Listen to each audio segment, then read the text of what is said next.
white chocolate frosting. So to make this so decadent, I start with a new style of dough. This is a cakier, richer, sticky bun dough. But like the original, it does start with milk. I've got a cup of milk here, and it's been warmed, like the first time, to 105. A tip when working with yeast doughs, 105 is the ideal temperature for yeast to thrive and grow. A little bit too hot, it risks dying. A little bit too low, and it goes dormant and it won't rise up. So look for that 105, just above your body temperature. Pour that into my mixing bowl, and I'll add the yeast to the milk. Immediately, it'll start going to work, dissolving within the milk, and it's 2 1/4 teaspoons. The dough for this recipe is nicely sweet, so I add 1/3 cup of light brown sugar, 2 eggs, and to keep that yeast at the ideal temperature, the eggs are at room temperature as well, and 3 3/4 cup of all-purpose flour, half a teaspoon of salt, and as a little accent, just a bit of grated nutmeg, about 1/4 teaspoon. Even though this is more of a cake-like, a softer, richer, sticky bun dough, I still have to use the dough hook. And after all the ingredients are evenly combined on low speed, that's when I add the richness. 1/4 cup of unsalted butter and a half a package of cream cheese.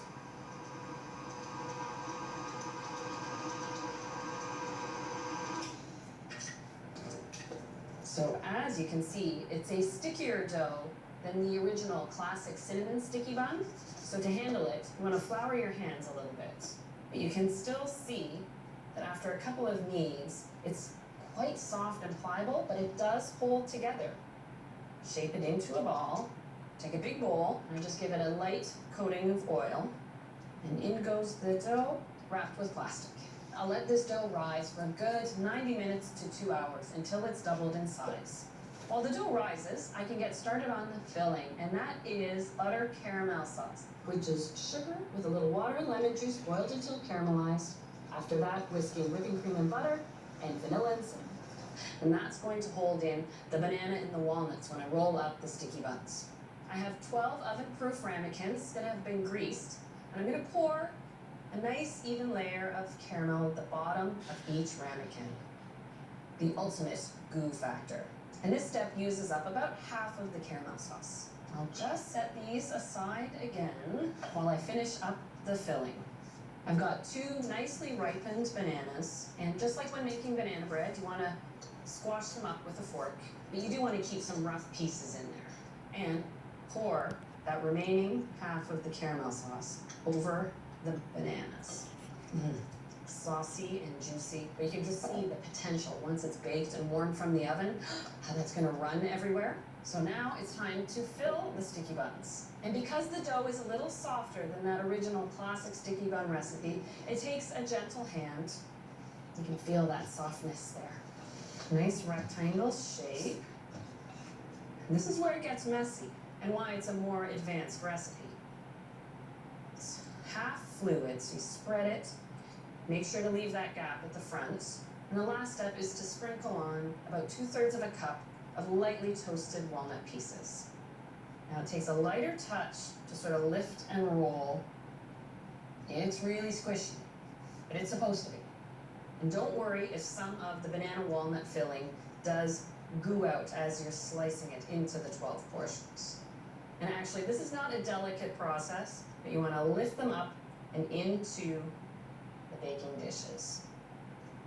Never promised this would be a tidy recipe, just a delicious one. Patience is the key here. These have to rise for another hour. These I cover with plastic wrap, just so the sticky filling doesn't get stuck to a tea towel. And I have a batch here that has sat for an hour, and you can see how they're already creeping up above the ramekins, so they're ready for the oven. In a 350 oven for 25 to 30 minutes, you'll see them bubbling and golden and beautiful and ready to top with that white chocolate frosting.